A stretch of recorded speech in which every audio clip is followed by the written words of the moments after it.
महाविद्वान, सिद्धतांत्रिक, विचक्षण पंडित, कर्मनिष्ठ कवि, स्वयं माँ तारातारिणी परम साधक थिले प्रख्यात बसु प्रहराज।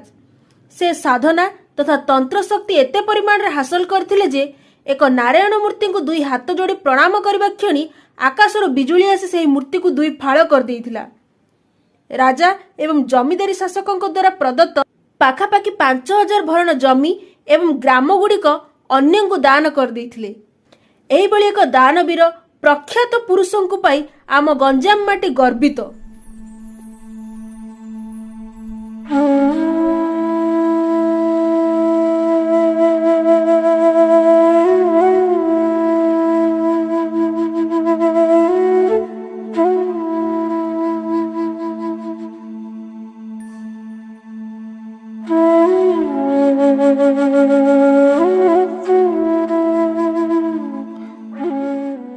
नमस्कार, जय जगन्नाथ। मु आकांक्षा पट्टनायक। धर्मकीर्ति संस्थापक श्री बसु प्रहराज गवेषकों मत अनुଯାयी 1701 फाल्गुन कृष्ण दशमी गुरुवार रात्र वृषलग्न शुभयोगे गंजाम पुण्यभूमि अष्टदुर्ग तथा आठगड़ जमीदार अंतर्गत बड़खरीडा स्थित वीर जगन्नाथपुर शासन में जन्मग्रहण करथिले। आठगड़ जमीदार शासकों देवान जगदानंद पंडा नाती रघुनाथ सामंतरा महापात्र पुत्र थिले बसु प्रहराज। एही वंश विभिन्न राज्यरू प्राय 18 गोटी उपाधि पाइथिले। पिता एवं पूर्वपुरुषों ठारू बसु प्रहराज आहुरी अधिक पारदर्शिता लाभ करथिले। बाल्यकाल संस्कृत शिक्षा सह तंत्र साधना अन्य आंचलिक एवं पाश्चात्य भाषा मानक उपरे दक्षता अर्जन करि पारथिले। से तांको बाल्य समय रे निजर वंशर जने भाई सह मिसी एक पत्थर को सिद्ध करी ग्राम देवती रूपे जनमानसंक आगरे पूजा करथिले। बसुंक रचित बसु प्रक्रिया पिलामानक पई एक सरल व्याकरण। राघव यादवीय जहार श्लोक त्रिमुखी अर्थ विशिष्ट, श्रीराम श्रीकृष्ण तथा निज ज्ञान प्रति सूचाए। कठिन फणी भाष्य को टीका करि पारथिले बसु प्रहराज। ता सह श्रीमद् भागवतर प्रथम श्लोकटीर 108 प्रकार टीका करथिले। काली और परशुराम काव्य, ऋषिकुल्य प्रशस्ति, राधाकृष्ण पंचामृत, जाग संभार, सपिंडीकरण एहीपरि बसु प्रहराजक रचित बहुत ग्रंथ वर्तमान लोकमानक पाखरे पहुंची पारनी। थरे सुजा खार पुओ तकी खा पूरी श्री जगन्नाथ मंदिर लुंठन करने को मन बलाइला। एहार सुराग पाई सेतबेले उत्कलर नरपति गजपति रामचंद्र देव जगन्नाथ बलभद्र सुभद्रा को बहुबार स्थान परिवर्तन कराइबा परे परिशेष 1733 से आठगड़ राजा जगन्नाथ हरिचंदन जगदेव साहाय्य लोड़िथिले। सेतबेलर आठगड़ देवान बसु प्रहराज। ए समय रे चतुर्थ मूर्ति पई प्रहराज मथुरा बंधाणी मानक सहायतार एक मंदिर प्रतिष्ठा कराइथिले। बाहर सैन्य केही जेपरि जानि न पारंती तेणु मंदिर को माटी द्वारा घोड़ा जाइथिला। मंदिर भितर को जीवा पई गुप्त सुड़ंग तैयारी करा जाई मंदिर उपरे मारदा भाड़ी और ता सह किछि लता शस्य रोपण करा जाइथिला। बसु प्रहराज पश्चिम दिगुर आसुवा तकी खार बहुत सैन्य को मृत्युर स्वाद चखाई देइथिले। प्राय 29 मास चतुर्थ मूर्ति एठी बिना द्विधारे बसु प्रहराजक द्वारा पूजित होबा परे पुणी पुरी को प्रत्यावर्तन करथिले। गजपति रामचंद्र देव एही घटना को पाथेय करी विपद सखा भाई शरणा पंजर जगदेव एही पदवी को देइथिले। राजा बहु जमी प्रहराजन को खुशी रे दान करथिले।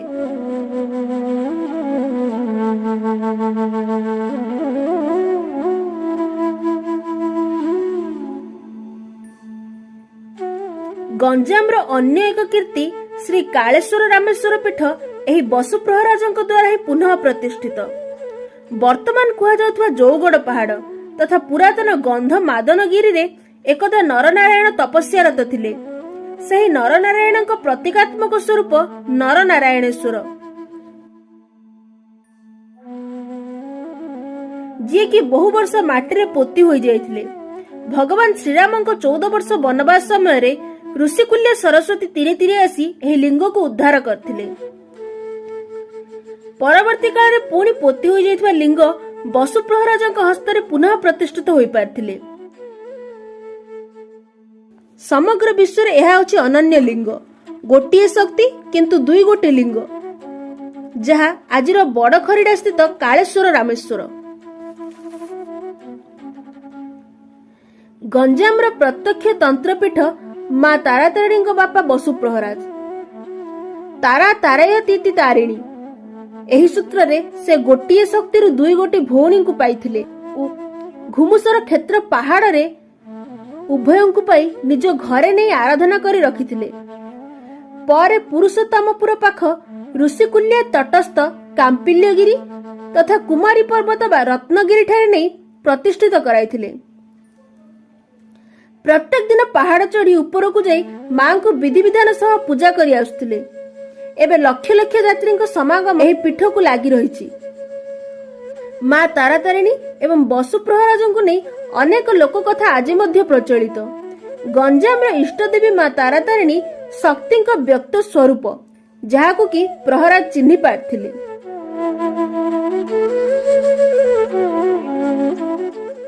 बसु प्रहराज सबुबेले तारातारिणी को पूजा आरंभ करने पूर्व एही गीतटी गाई मां को सुनाउथिले।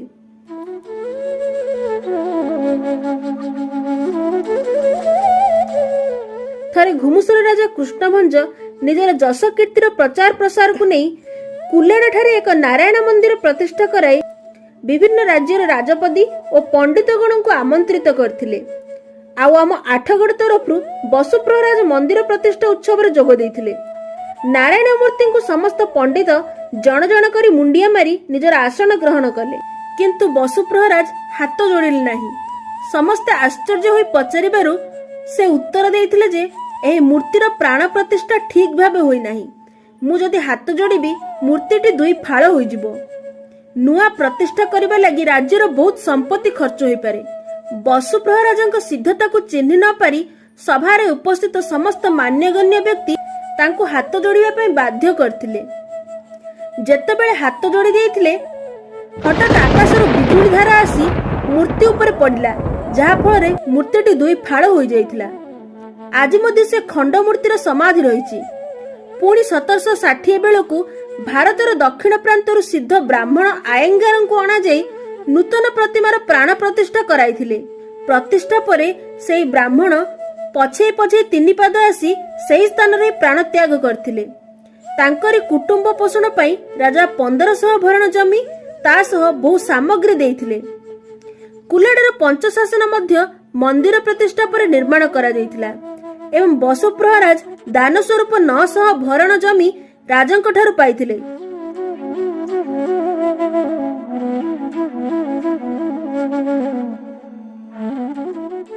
एकदा निज ग्राम निज घर सम्मुखरे गाँ एवं परिवेश विकास सकाशे अग्निष्टोम यज्ञ कराइथिले। एही यज्ञ रे केवल 22 भरण जीरा खर्च होइथिला।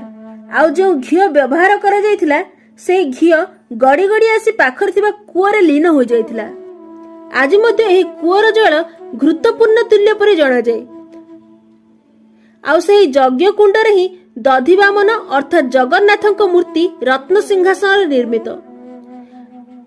वीर जगन्नाथपुर अधिकांश जमी बसु प्रहराजक नाम थिला। यज्ञर अंतरे समस्त जमी दान कर देइथिले। जी जहा मागिला ताहा देबाकू प्रस्तुत थिले। ए समय जने वृद्ध ब्राह्मण आसी गुआ भितर थिबा रस को बाहर करी नशा पीबाकू मागिले। मां तारातारिणी कृपारू निजर तंत्र साधना बल से नशा को बाहर करी मन भरी वृद्ध को पीबाकू देइथिले। खल्लीकोटगढ़ राजा बालुकेश्वर मर्दराज देव उत्तराधिकारी प्राप्ति पई समस्त प्रयास विफल परे बसु प्रहराजक गुण गारिमा शुणी निजर नअर को निमंत्रण करथिले। समस्त कथा सुनिला परे प्रहराज जातक देखि कहिथिले, आपणक बापांक समय ही ए वंशर संतान प्राप्ति जोग नथिला, किंतु आपणक पिता बालुकेश्वर महादेव को उपासना करी आपणक प्राप्त करिसंती। सेहिपरि आपण शक्ति को आराधना करंतु, देखिबे 3 पुरुष जाय संतान चिंता रहिबो नाही। एणु प्रहराजक कहवा क्रमे खल्लीकोट राजाक इष्ट मां बाहुतीक पीठरे नारायणी यज्ञ कराइथिले। यज्ञर चरु सेवन परे नारायणी कृपारू एक संतान प्राप्ति हैला। एणु पुत्रर नाम नारायण मर्दराज रखा जाइथिला। एवं बहुत पीढ़ी पर्यंत मध्य संतान चिंता रही नथिला। एहा परे मां नारायणी प्रतिमा को वर्तमान नारायणी पीठ रे बसु प्रहराज द्वारा प्रतिष्ठा करा जायतिला। ए समस्त कार्य जोगु राजा बड़ माधवपुर ग्रामटी को समुदाय जमी सहित दक्षिण स्वरूप प्रदान करथिले। थरे श्री जगन्नाथଙ୍କ दर्शन पाई पूरी जीवा समय रे देखिले जे ब्राह्मण माने राजदेय देई न पारथिबा जोगु राजा को जणाइबा पाई खरारे छिड़ा होइछंती। बसु प्रहराज ए कथा जानी समस्त निज घर को जीवा पाई अनुरोध करबा सह ए समस्यार समाधान पाई विश्वास जोगाइले। से निज आंगुठीरु एक रत्न मुद्रिटी को बाहर करी मंत्री को दे कहले ए मुद्रिका बदल रे ए ब्राह्मण मानक देय क्षमा करा जाऊ आउ अवशिष्ट मते फेराई दिया जाऊ। पर मुद्रिकार मूल्य निरूपण पाई बहु जगह को पठागला, किंतु एहार सठिक मूल्य केही भी कहि पारले नहीं। दुर्लभ मुद्रिका को बहु स्थान को पठा जिया पर शेष प्रहराज को फेराई देवा को स्थिर करागला, किंतु से ग्रहण न करी जगन्नाथ को समर्पण कर देवा को कहिथिले एवं आज मध्य से दुर्लभ रत्न मुद्रिटी रत्न भंडार रे सुरक्षित। एहार परवर्ती समय एभली एक घटना जोगुरु पुरीर किछि पंडित प्रहराजଙ୍କ ऊपर हिंसा भावना प्रकाश कर एमती कि थरे राजसभा रे उत्कलर तथा उत्कल बाहरर कोण अनुकोणरू पंडित माने आमंत्रित होइथांती।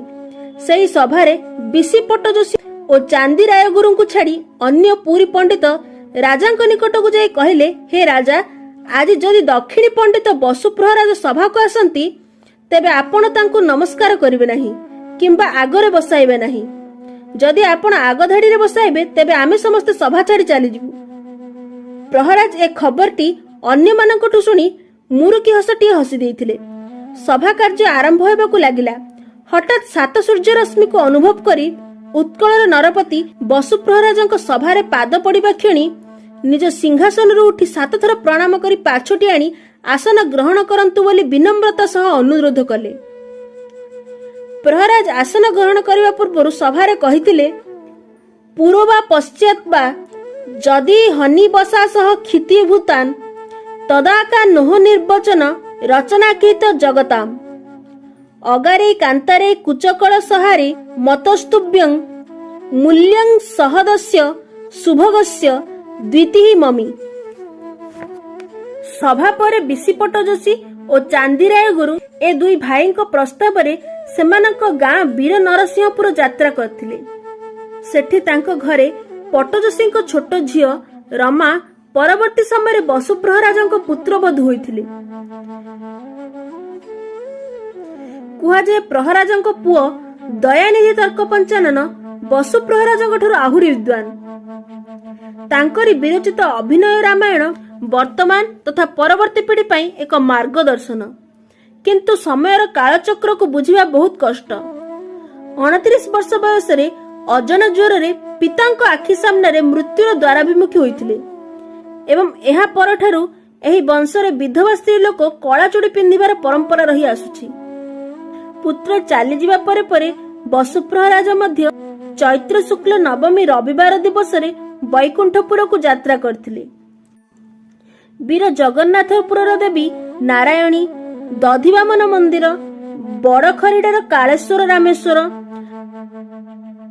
आठगड़पाटना जगन्नाथ मंदिर, अरखपुर दधिवामन मंदिर, चिंगुड़ीखाई विश्वनाथ मंदिर, मथुरा मारदा मंदिर, मोहुरी राजांकर निमंत्रण रक्षा करी ब्रह्मपुर खासपा साही स्थित दधिवामन तथा सान जगन्नाथ मंदिर, खलिकोट मां नारायणी मंदिर, बिरुलीर चामुंडा मंदिर, जलसर खंडी दक्षिण काली, कुल्लाडर नारायण मंदिर तासह गंजामर प्रत्यक्ष तंत्रपीठ मां तारातारिणी मंदिर प्रतिष्ठाता हेउचंती प्रख्यात साधक पंडित बसु प्रहराज।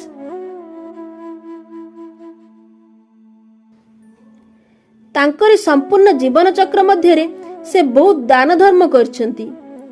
पालूर जमीदार रामचंद्र देवଙ୍କ द्वारा प्रदत्त रंभा डाक बंगला, दिगपहंडी जमीदारଙ୍କ ठारू डेंगा ओस्ता, वीर नरसिंहपुर ग्रामर 100 भरण जमी, पुरीर 8 गड़िया साही, मुक्ति मंडपर नैऋत्य स्तंभ, गुंडीचा मंदिर गोटी चूला, धराकोट राज्यर जमी, घुमुसर सिरिकोई, ଖଲିକୋଟର ବଡ଼ମାଧପୁର ଏବଂ ନଳିନାକ୍ଷପୁର, ଆଠଗଡ଼ର ବୀର ଜଗନ୍ନାଥପୁର, ସାମନ୍ତରାପୁର ବା ଫାସି, ବଡ଼ମହୁରୀର 1500 ଭରଣ ଜମି, ଗୁଡ଼ିଆଳିରୁ 200 ଭରଣ, ଜଉଗଡ଼ର ଭୂତସର ସିଂଘି ଠାରୁ 500 ଭରଣ, ଏପରି 29ଟି ମୌଜାରୁ ଇନାମ ପାଇଥିଲେ। ଏମିତି ଆହୁରି ମଧ୍ୟ ବହୁତ ଯାହା ଗବେଷଣାରତ। ଏତେ ସବୁ ସମ୍ପତ୍ତି ପରବର୍ତ୍ତୀ ସମୟରେ ଦାନ କରିଦେଇଥିଲେ ପଣ୍ଡିତ ବସୁ ପ୍ରହରାଜ। କିନ୍ତୁ ବର୍ତ୍ତମାନ ବସୁ ପ୍ରହରାଜ କହିଲେ କେବଳ ତାଙ୍କ ଗାଁର କେତେକ ବୃଦ୍ଧ ବୃଦ୍ଧାଙ୍କ ମଧ୍ୟରେ ଏବଂ ମା ତାରାତାରିଣୀ ଓ କାଳେଶ୍ୱରଙ୍କ କିମ୍ବଦନ୍ତୀର ପ୍ରଚ୍ଛଦ ପଟରେ ଜଣାଯାଆନ୍ତି। ଆଉ ବସୁ ପ୍ରହରାଜ ଏ ପ୍ରମାଣ ସ୍ୱରୂପ ତାଙ୍କର ବର୍ତ୍ତମାନର ଚାରିହାତିଆ ଘର, ପାର୍ଶ୍ୱର ଦଧିବାମନ ମନ୍ଦିର ଆଉ ସେହି ଘର ଆଗର କେବଳ କୂପଟିଏ ରହିଛି।